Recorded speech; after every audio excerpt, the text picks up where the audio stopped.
Queria convidar você para abrir a tua Bíblia em Levítico capítulo 6.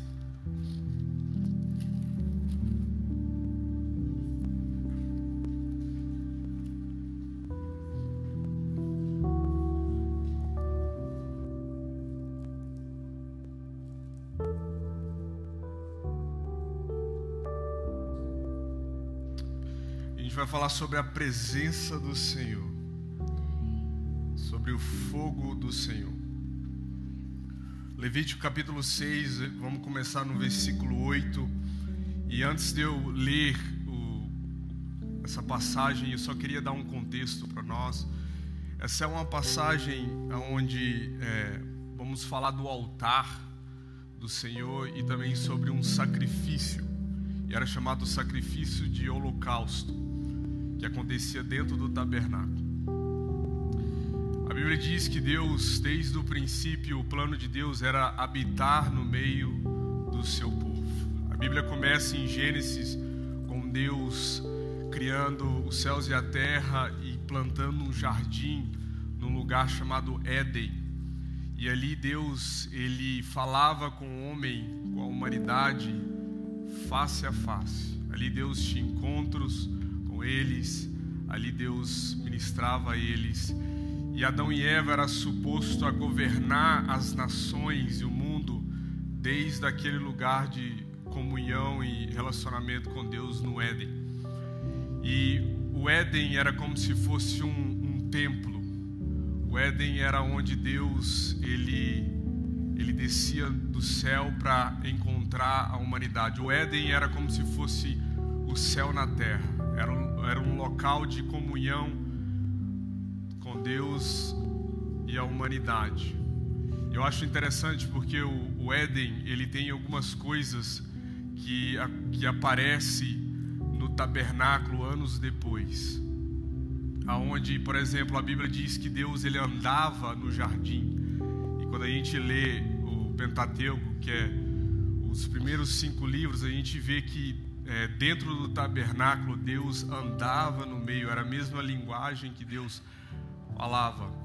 É interessante que o Éden tinha querubins protegendo depois que Adão e Eva pecaram, e a gente vê os querubins, as imagens dos querubins no tabernáculo, sabe? Existia conexões do tabernáculo com o Éden, mas tem 2 palavras que aparecem em Gênesis que me chama a atenção e eu acho relevante para a gente falar nessa noite, que é quando Deus chega para Adão e Eva, no capítulo 2, ele fala para eles cultivar e guardar o jardim. Cultivar a terra e guardar o jardim. O que é interessante dessas 2 palavras é que elas são as mesmas 2 palavras que são usadas depois para falar sobre o trabalho do sacerdote. O sacerdote, ele cultivava, ele trabalhava e ele guardava o santuário do Senhor. A gente conhece a história onde Adão e Eva, eles pecam, eles erram e eles são mandados que tal, né? Deus chuta eles para fora do jardim. E desde aquele ponto Deus começou um plano de restauração, de trazer o homem de volta para o Éden. E a gente vê que Deus ele começa a fazer isso através da família de Abraão, Isaac, Jacó, e dali nasce a nação de Israel. E passa anos onde aquele plano estava sendo desenvolvido, mas a nação de Israel estava cativo, estava escravizado debaixo de um reinado muito cruel no Egito, debaixo de um faraó muito cruel. E naquele lugar eles começam a clamar para Deus libertar eles, e Deus liberta o povo de Israel através da vida de Moisés. Mas Deus leva o povo para o Monte Sinai, e no Monte Sinai Deus faz um pacto com eles, uma aliança. E no meio dessa aliança existia algo muito central, que era chamado tabernáculo. O tabernáculo, ele era uma tenda grande, mas o ponto do tabernáculo era para Deus habitar no meio do seu povo. Porque esse sempre foi o plano de Deus, de ficar no nosso meio. Mas como que um Deus santo consegue habitar no meio de pessoas pecadoras? Então Então Deus, ele cria um sistema, uma forma, um caminho para a humanidade conseguir chegar na sua presença, através de sacrifícios, através de oferta, através do derramamento de sangue. E o centro desse sistema era o tabernáculo, que era dividido em 3 partes, e a parte mais profunda do tabernáculo é o que nós chamamos do Santo dos Santos. Era ali que a presença de Deus ficava, a Arca da Aliança ficava ali. Então, em todo local da terra, Deus habitava no meio do povo de Israel. E quando você entrava nesse tabernáculo, você via um altar. E nesse altar eram sacrifícios dia e noite. E hoje a gente vai ver sobre uma oferta que acontecia nesse altar. Então, Levítico capítulo 6, versículo 8 fala assim: o Senhor disse a Moisés: ordene Arão e seus filhos, dizendo: esta é a lei a respeito do holocausto. O holocausto ficará sobre as brasas do altar toda a noite até pela manhã, e o fogo do altar nunca poderá ser apagado. O sacerdote vestirá sua túnica de linho e os calções de linho sobre a pele nua, e levantará a cinza quando o fogo houver consumido o altar, consumido o holocausto sobre o altar, e a colocará ao lado do altar. Depois despirá suas vestes e porá outras roupas, e levará a cinza para fora do arraial, a um lugar puro. O fogo sempre ficará aceso sobre o altar, não deve ser apagado. O sacerdote acenderá lenha no altar cada manhã, e sobre ele porá em ordem o holocausto, e sobre ele queimará a gordura das ofertas pacíficas. Aí no versículo 13, que é a chave para o nosso estudo hoje, fala assim: o fogo queimará continuamente sobre o altar, não deve ser apagado. Vamos orar? Pai, eu te agradeço pela tua palavra. A tua palavra, ela é viva e eficaz. Queremos pedir, Pai, que o Senhor venha falar conosco nessa noite. Pai, que o Senhor venha estar ministrando ao nosso coração. Pai, oramos que o Senhor venha derramar sobre cada um de nós o espírito de sabedoria, de revelação. Pai, que o Senhor venha abrir o nosso entendimento para que possamos entender, compreender a tua palavra, Pai. Te pedimos em nome de Jesus. Amém. Então essa era uma oferta que acontecia nesse tabernáculo, no lugar da presença de Deus. Lembra que Deus ele criou um caminho, uma forma do povo de Israel conseguir chegar diante da presença dele. Um povo pecador, um povo que igual eu e você, sempre errando.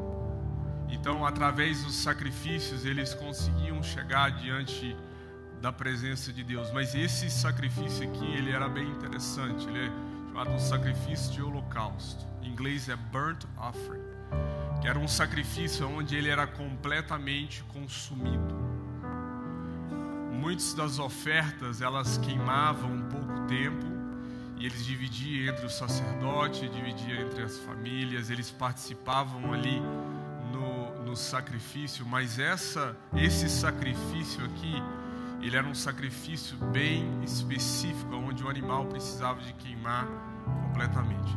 E você perceber que no versículo 8, Deus está falando com Moisés para dar as direções para os filhos de Arão. E quem são os filhos de Arão?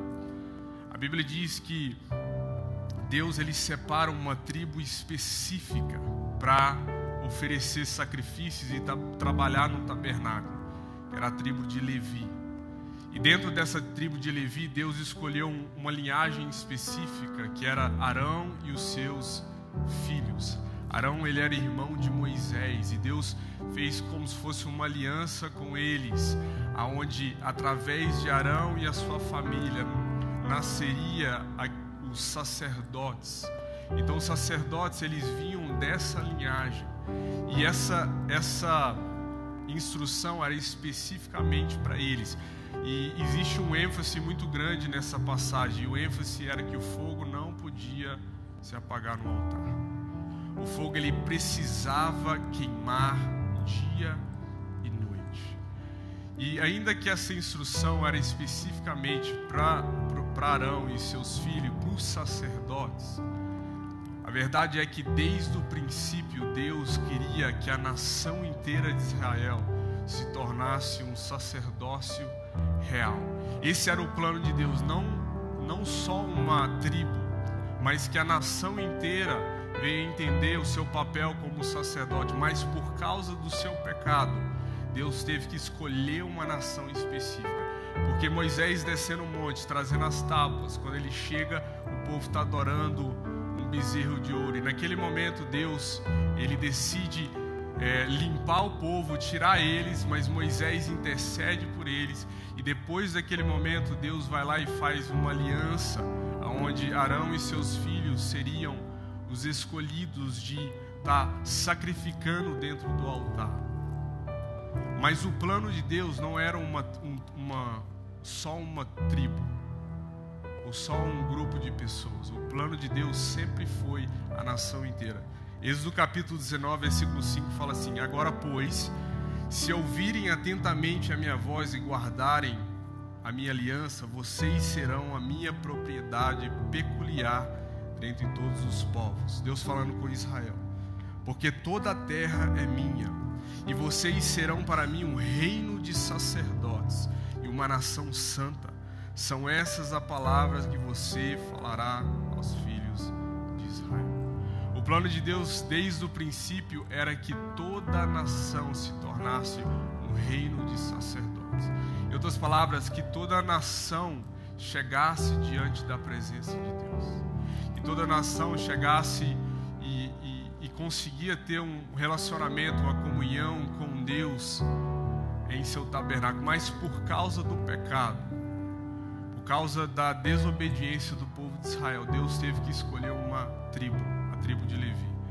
E essa tribo se tornou como se fosse um modelo, um exemplo para toda a nação. Os sacerdotes precisavam ser perfeitos. Eles não podiam ter nenhum tipo de defeito no seu corpo. Eles eram para refletir a santidade de Deus. E eles eram para ser o exemplo para toda a nação. E Israel era para ser a nação exemplo para todas as outras nações. Eu aprendo que sempre quando Deus quer fazer algo num lugar, Ele sempre escolhe uma pessoa ou um grupo para se tornar um exemplo para os outros.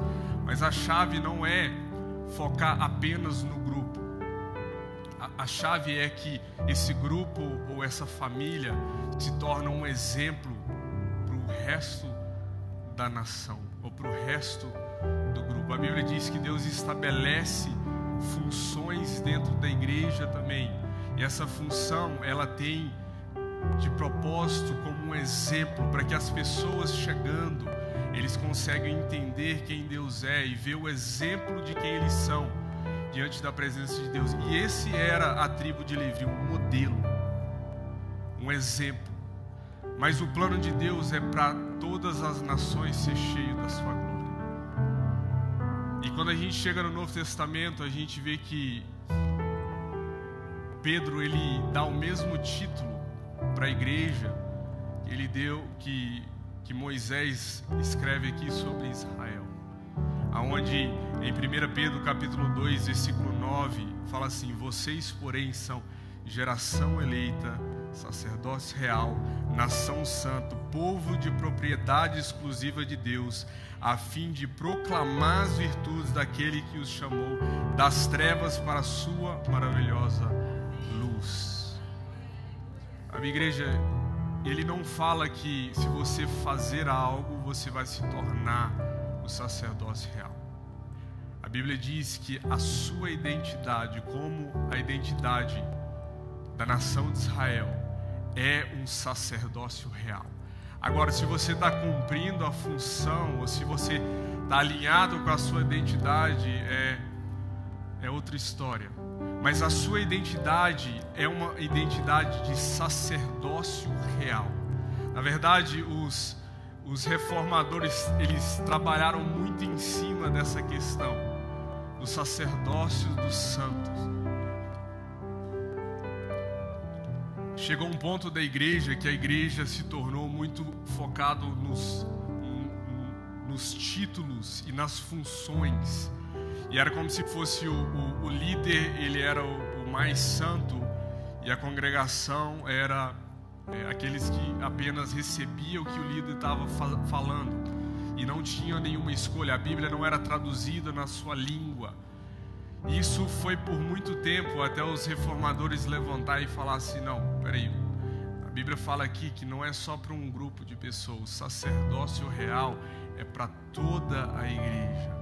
Isso significa que a igreja tem o direito de chegar diante da presença de Deus. Eu queria falar isso para você nessa noite, que você tem o direito de chegar diante da presença de Deus. A Bíblia diz que existe um mediador entre Deus e os homens, Cristo Jesus.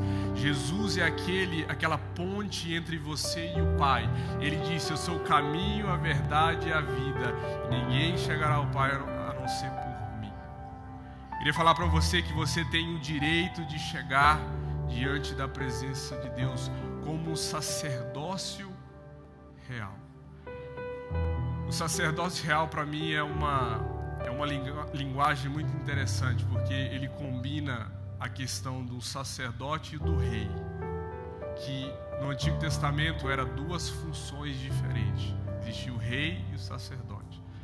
Mas quando descreve a nação de Israel e quando descreve a igreja, a descrição, a nossa identidade é sacerdócio real, onde a autoridade do rei está sobre nós, mas também a capacidade de chegar na presença de Deus como um sacerdote. E a razão disso é porque nós refletimos o nosso rei. Nós refletimos o nosso sumo sacerdote. A Bíblia diz que Jesus, ele é o sumo sacerdote que intercede por nós dia e noite. Você sabia disso, que hoje, nesse momento, diante da presença do Pai, Jesus está intercedendo por mim e por você. Irmão, sabe por que você não desiste? Não é porque você é forte. Você não desiste porque Jesus está à destra do Pai intercedendo pela sua vida, orando por você, orando pela sua família, intercedendo por mim e por você. Sabe, o nosso sacerdócio, ele tem que refletir Cristo. Então eu preciso olhar para Cristo e em sua posição como sumo sacerdote. A Bíblia diz que quando Jesus morreu, ele ressuscitou e ele ascendeu aos céus. E ele entrou no tabernáculo de Deus, na presença de Deus nos céus. E entrou lá oferecendo o seu próprio corpo como um sacrifício diante do Pai. E o Pai aceitou esse sacrifício como um sacrifício de aroma suave.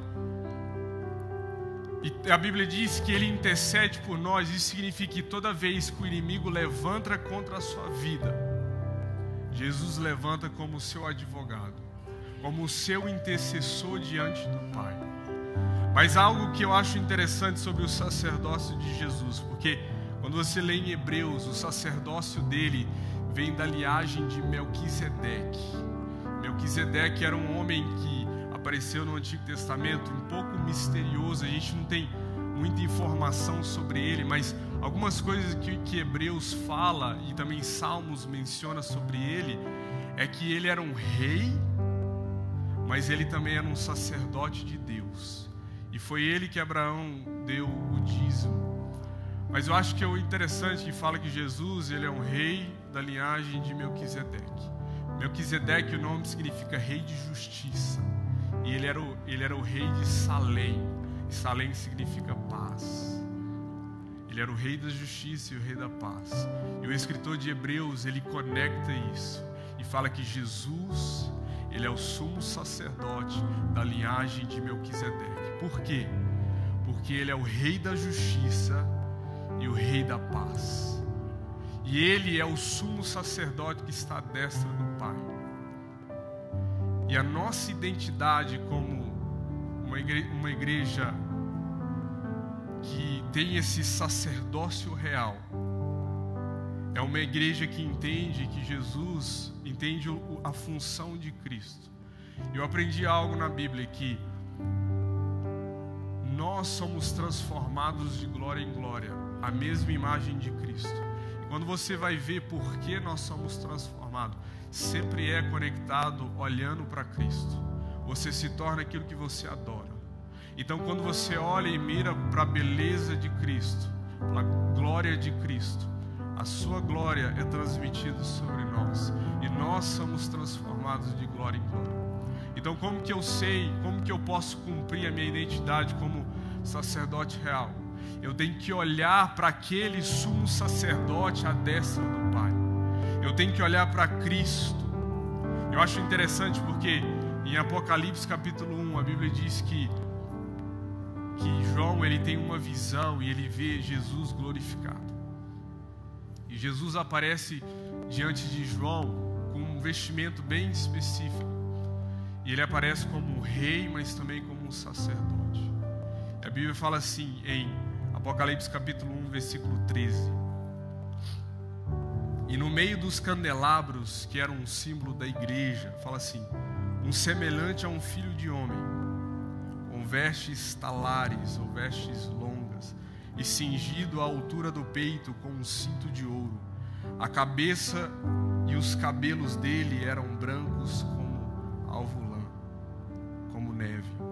Os olhos eram como chama de fogo. Imagina essa visão onde Jesus ele aparece diante de João, mas nesse momento ele está glorificado.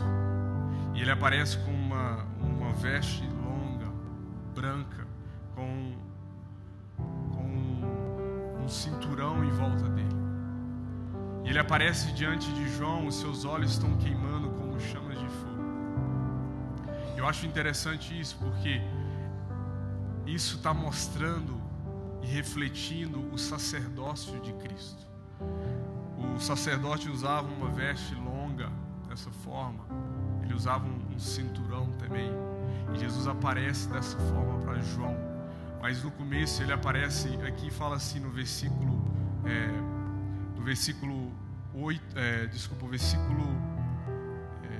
5 de Apocalipse 1, fala assim: e da parte de Jesus Cristo, a fiel testemunha, o primogênito dos mortos e o soberano dos reis da terra. Ele aparece para João e fala assim: João, eu sou o soberano rei da terra. E quando ele manifesta, ele aparece para João, ele aparece com um vestimento de sacerdote. Mas algo que me chama a atenção é que os seus olhos são como chama de fogo. Por que isso me chama a atenção? Porque a Bíblia diz que Deus ele é um fogo consumador. E que o altar de Deus ele queima dia e noite no céu. Existem umas criaturas que ficam diante do altar do Senhor chamados serafins. Aquele que significa literalmente aqueles que queimam. E eles são aqueles que estão bem diante do trono de Deus. E eu aprendi algo: quanto mais perto você chega do trono de Deus, mais você queima na sua presença. Aquelas criaturas, eles olham para Jesus, para Deus, para Jesus no trono, e eles são cheios de olhos em toda parte do seu corpo. E quanto mais eles olham para aquele sentado no corpo, mais o seu corpo queima na sua presença. Porque o altar de Deus ele queima dia e noite.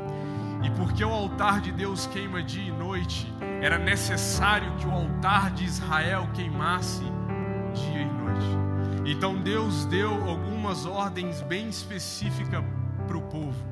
No versículo 9 do capítulo 6 de Levítico fala assim: ordene a Arão e seus filhos, dizendo: esta é a lei a respeito do holocausto. O holocausto ficará sobre as brasas do altar toda a noite até pela manhã. E o fogo do altar nunca poderá ser apagado. Essa oferta, ela precisava queimar completamente. Não só uma parte, não só um pouquinho. Ela precisava ser completamente consumida. E por causa disso, ela precisava do fogo queimar dia e noite. Existiam alguns tipos dessa oferta, onde algumas ofertas eram bem específicas, individual. Uma pessoa podia trazer a oferta diante de Deus e oferecer essa oferta de holocausto. Mas Deus também deu algo uma ordem bem específica, onde os sacerdotes precisavam oferecer esse tipo de sacrifício toda manhã e toda tarde. E porque essa oferta era a última oferta da noite, o altar precisava ser preservado a noite inteira. Eles precisavam trabalhar dia e noite.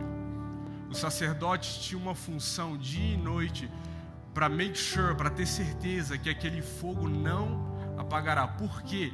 Aquele fogo estava refletindo o altar celestial, a presença de Deus, onde aqueles seres estão diante de Deus dia e noite.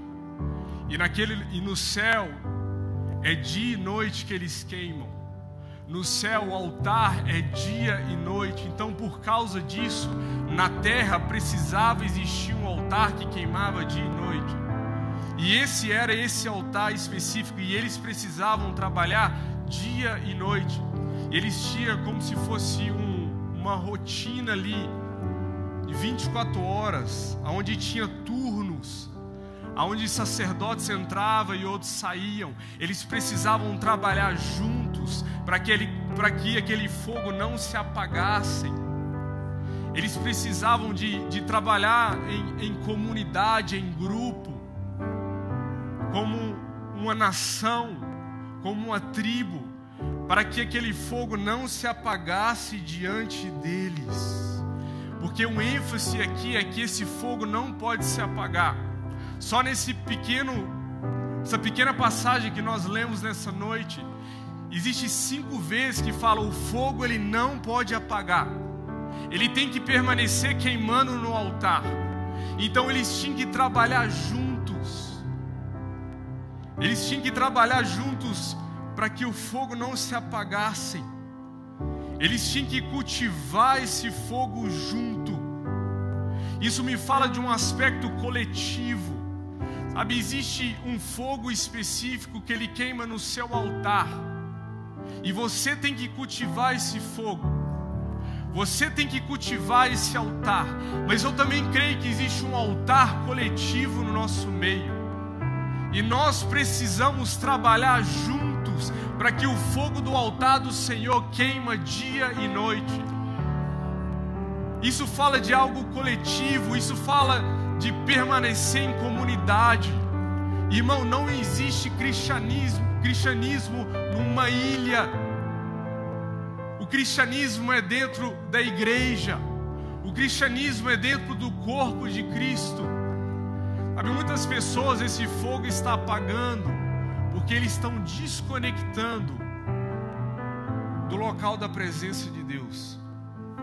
As pessoas, a gente ouve algo muito interessante. Eu estava conversando com o pastor Marcelo Franco outro dia sobre isso. Hoje em dia tem uma modinha falando assim: eu não preciso de ir para a igreja porque eu sou a igreja. Alguém já ouviu isso? Irmão, não faz sentido nenhum isso. Sabe por quê? A palavra igreja é a palavra eclésia, que significa comunidade ou congregação de pessoas. Grupo, uma assembleia de pessoas, uma comunidade. E o israelita, ele entendia isso muito bem, o que era a comunidade. Porque Deus escolheu a família de Abraão. Então o israelita, ele nunca virava e falava assim: eu sou Israel. Ele sabia que ele fazia parte de Israel. Ele era parte da família. Ele era um membro em Israel. E no Novo Testamento a Bíblia nunca fala que você é a igreja. A Bíblia sempre fala que nós somos a igreja. Porque imagina a pessoa falando assim: eu sou a igreja, eu não preciso de ir para a igreja. Ele está literalmente falando assim: eu sou uma comunidade de pessoas. E isso não faz sentido nenhum. O exemplo que o apóstolo Paulo dá é que nós somos o corpo de Cristo. Eu não sou o corpo, nós somos o corpo. Eu sou um membro desse corpo. E eu preciso de entender isso, porque existe um evangelho sendo pregado que eu não preciso estar parte da comunidade. Eu sou a comunidade. E isso não faz sentido nenhum. E existe um altar que queima no nosso meio coletivo. E precisamos estar juntos debaixo da mesma visão, seguindo a nuvem, seguindo aquilo que Deus tem. E muitas pessoas, o fogo ele está se apagando. Por quê? Porque está desconectado da igreja, está desconectado do corpo. E o membro que é cortado fora do corpo, ele morre, irmão. E muitas vezes esse fogo ele está diminuindo, porque as pessoas não estão fazendo parte da eclésia de Deus, da igreja, da congregação, do povo. Eu queria falar para vocês que nesse altar aqui existe um ênfase nele coletivo. Eles precisavam trabalhar juntos. Sabe por quê? Porque era fácil sacrificar durante o dia, porque as pessoas traziam o seu sacrifício e o sacerdote pegava ele, colocava, e o fogo ele queimava muito durante o dia, porque sempre tinha sacrifícios. Mas esse sacrifício específico, ele era o último sacrifício da noite. Então precisava passar a noite inteira com fogo aceso. Por isso que Deus manda Moisés falar para os filhos de Arão que depois que eles sacrificar, eles precisavam de preservar a lenha, eles precisavam de tomar conta do altar, eles precisavam de limpar o altar, para que aquele fogo continuasse. Mas eu penso aqui, sabe, imagina você está no turno da noite, né? No 3 horas da manhã. Misericórdia. Meu pai acorda todo dia para limpar um restaurante 3 horas da manhã. Não sei como. Eu não puxei nada dele disso. Mas imagina o turno da noite, 3 horas da manhã, você lá, making sure, tendo certeza que aquele fogo não se apaga. E sabe, a noite é aquele tempo frio. A noite é o tempo difícil. E algo que ministra no meu coração aqui é que o fogo ele tem que continuar queimando ainda à noite. Existe tempo na nossa vida que é como se fosse como se fosse temporadas de noite, aonde parece que o fogo vai se apagar. Alguém já passou por isso? Aonde parece que você não tem mais a chama do Senhor.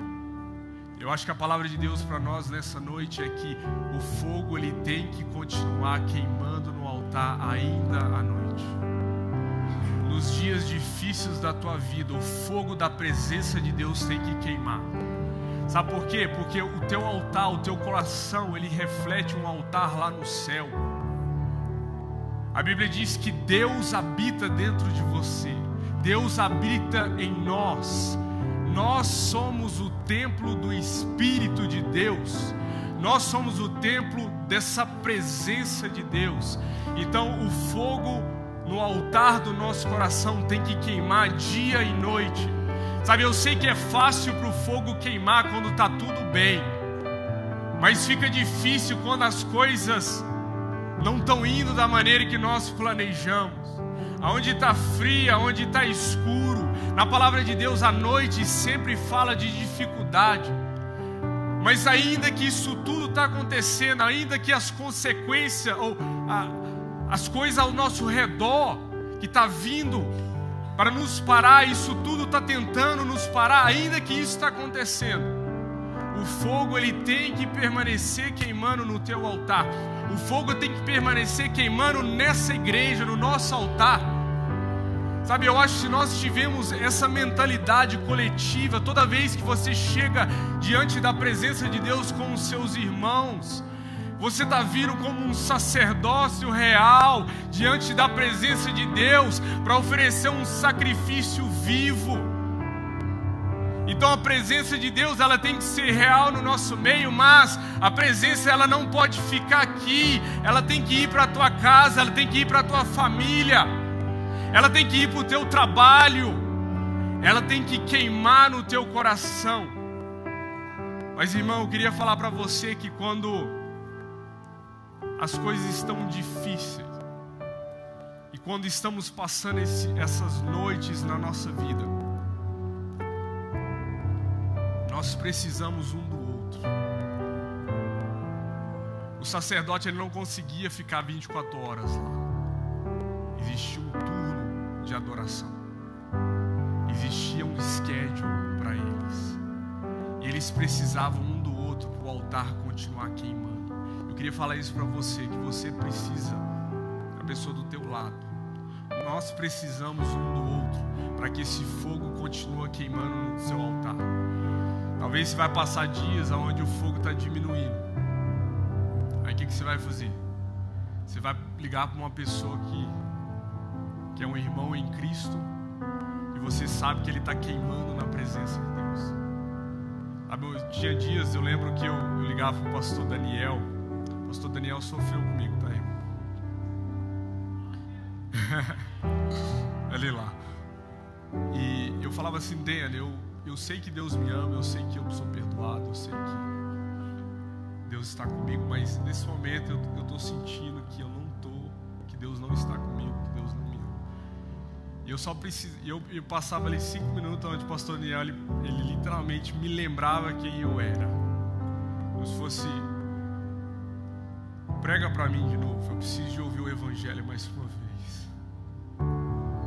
Sabe por quê, irmão? O nosso coração muitas vezes ele nos engana. Ele fala que Deus não está com nós. E João fala assim: se o seu coração te condena, saiba que Deus é maior que o teu coração. E muitas vezes a gente precisa de ouvir uma outra pessoa pregar o evangelho que a gente já escutou. Mas quando a pregação do evangelho vem, a Bíblia diz que a fé vem pelo ouvir, e ouvir pela palavra de Deus. Eu queria falar que se o teu fogo está diminuindo, talvez você precise de andar com pessoas que amam Jesus. Talvez você precise de andar com pessoas que estão queimando na presença de Deus. E o que é o fogo? O fogo representa a presença. No Antigo Testamento existia uma coluna de fogo que ia com o povo no deserto. Era o fogo da presença, mas também o fogo representava a própria natureza de Deus. Ele é um fogo consumador. Isso significa que ele consome todo tipo de pecado. Todo tipo de pecado ele consome porque a sua presença é santa.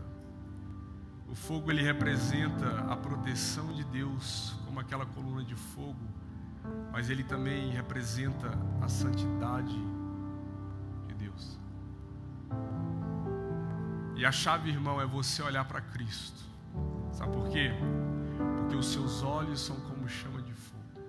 E quando você está olhando para Ele como o sumo sacerdote, e você vê os seus olhos como chama de fogo, o que acontece é que aquela chama, aquela glória, aquela presença, quando você olha para Cristo em fé, ela é transmitida para você. E você começa a queimar porque você está olhando nas chamas de seus olhos. Igual aqueles serafins que estão diante da presença de Deus. Eles queimam, sabe por quê? Por causa daquele que está sentado no trono. Sabe qual que foi o maior erro de Lúcifer? O maior erro de Satanás foi achar que a glória que estava nele era dele. Ele só tinha uma glória porque ele estava olhando para aquele que estava sentado no trono. E no momento que ele foi lançado para fora da presença de Deus, a sua verdadeira natureza foi mostrada. Irmão, o fogo ele só permanece queimando no altar se você olhar para Cristo. Se você olhar para os olhos dele, se você contemplar a sua glória. Quando você olha para Jesus como o sumo sacerdote, aquele que está à destra do Pai, aquele que está ali intercedendo por você, pela sua família, quando você começa a olhar para Ele nessa função, naturalmente o seu coração começa a queimar de novo. Quando você começa a orar e conversar com Ele e ouvir a sua palavra, naturalmente o fogo do teu coração começa a queimar de novo. O altar ele acende de novo. E é necessário que você preserve esse altar. O sacerdote precisava de limpar o altar toda manhã e colocar mais lenha. limpar o altar, colocar lenha. E todo dia ele precisava fazer isso, ou senão o fogo ia se apagar. Queria chamar o time de louvor para vir. Eu queria falar para você, irmão, que tem dias na nossa vida onde parece que esse fogo está diminuindo. Na verdade, tem temporadas na nossa vida onde parece que o fogo ele tá diminuindo. Mas Deus ele trouxe você aqui para falar para você que existe um sumo sacerdote à destra do Pai orando por você. E a única coisa que você tem que fazer é você tem que olhar para Ele. Você tem que colocar os seus olhos nele. Você precisa ver que os olhos dele estão queimando. Ele está queimando, ele é um fogo consumador. E talvez o que tem te afastado de Deus, talvez é até o pecado. Eu queria falar para você que a Bíblia diz que quando você pede perdão, você se arrepende genuinamente.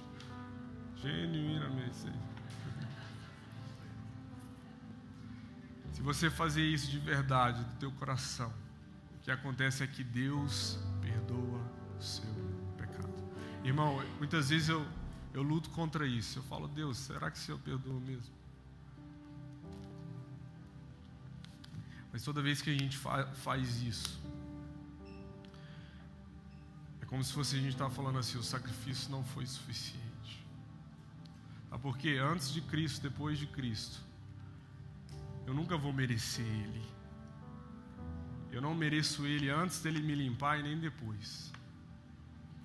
Mas Ele, igual diz aqui em Apocalipse, Ele me amou. E o amor dEle é um amor ardente, de fogo. Isaías capítulo 6, quando Isaías vê a glória, os serafins, eles queimando, e o altar e a presença. Isaías, o profeta, ele olha para si mesmo e fala assim, ai de mim, cara, que sou um homem de lábios impuro e habito no meio de um povo impuro. Mas a Bíblia diz que nesse momento, quando ele se arrepende, ele entrega a sua vida, mais uma vez, a Bíblia diz que Deus mandou aquele ser que queima, o serafim, pegar uma brasa do altar e vir diante dele e tocar em seus lábios. E a santidade de Deus foi transferida em Isaías. E essa é a mensagem do Evangelho. O Evangelho é que Ele é santo, que Ele é digno, que Ele é o fogo consumador. Mas no momento que você se arrepende, entrega a sua vida para Ele, o fogo, a brasa do altar que queima dia e noite é transferido para você. Mas dessa narê tem mais. Agora você se torna o altar da presença de Deus. Eu queria convidar você para ficar de pé. Eu queria terminar só com uma última história, que está em Lucas capítulo 24. Fala de uns discípulos que, depois da ressurreição, eles deixaram Jerusalém, onde eles precisavam ficar, porque eles estavam discouraged, desapontados, desencorajados, porque Jesus morreu e eles não sabiam ainda da ressurreição. Eles estavam tristes que Jesus tinha morrido. Eles tinham investido o tempo da vida deles para seguir Jesus e eles acharam que era tudo falso. Mas a Bíblia diz que no caminho de Emaús, eles andando, Jesus aparece para eles. Jesus anda ali um bom tempo com eles, conversando com eles, e eles começam a pregar para Jesus. Depois você lê lá. E Jesus começa a ouvir eles. E a Bíblia diz que Jesus vai de Moisés da lei, dos livros poéticos, dos profetas, mostrando eles que tudo apontava para Cristo. E a Bíblia diz que chega um ponto onde eles entram dentro de uma casa. Quando eles entram lá dentro da casa, Jesus ele está num ambiente de mesa, coletivo, em grupo. E eles sentam ali e Jesus pega o pão e Jesus parte o pão. No momento que Jesus parte o pão, ele desaparece dos olhos dele. E a Bíblia diz que um deles viraram e falaram assim, Bíblia fala no versículo 31 de Lucas 24. Então os olhos deles se abriram e eles reconheceram Jesus, mas ele desapareceu da presença deles. E disseram um ao outro: não é verdade que o coração nos ardia no peito quando ele nos falava pelo caminho, quando nos explicava as Escrituras? Eu vejo 3 coisas aqui e eu quero terminar com isso. O fogo deles estavam abaixando, o fogo deles estavam diminuindo, o altar não estava queimando mais no coração deles, mas algo mudou. Naquela estrada, naquele caminho, Jesus apareceu, a presença dele, o próprio Cristo. E ele teve uma conversa com eles. E na conversa com Jesus, ele começou a revelar as Escrituras para eles. E na revelação das Escrituras, a Bíblia diz que o coração deles começaram a queimar de novo. Eu queria falar para você que essa é a chave. É a presença de Jesus, a oração com Jesus e a revelação da palavra de Deus. Eu queria falar para você que talvez são dias onde esse fogo está diminuindo, mas você veio para o lugar certo. Eu creio que a Bíblia diz: onde 2 ou 3 estão reunidos, Jesus está presente. Eu creio que a presença dele está nesse lugar. Eu creio que Jesus quer falar com você nessa noite. E Jesus quer fazer que esse fogo aumenta de novo, porque esse fogo ele tem que queimar dia e noite. Esse fogo tem que queimar dia e noite na igreja e na tua casa. O fogo da presença de Deus tem que queimar. Irmão, não era uma escolha, o altar precisava estar aceso. Sabe por quê? Porque você é o sacrifício. Romanos 12 fala que você é o sacrifício vivo. É um sacrifício que queima dia e noite. Toda a sua vida o sacrifício vai queimar. Então o fogo do altar tem que queimar. E esse fogo, ele vem direto de Deus.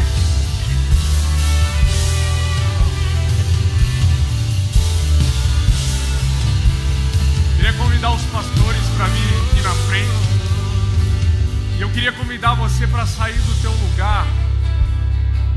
E se o fogo do teu coração está diminuindo, eu quero que você fale isso para algum dos pastores e pedir para eles orar pela presença de Deus sobre a tua vida. Irmão, o nosso maior bem é a presença de Deus. Davi diz: pode tirar todas as coisas, mas não tira o teu Santo Espírito de mim.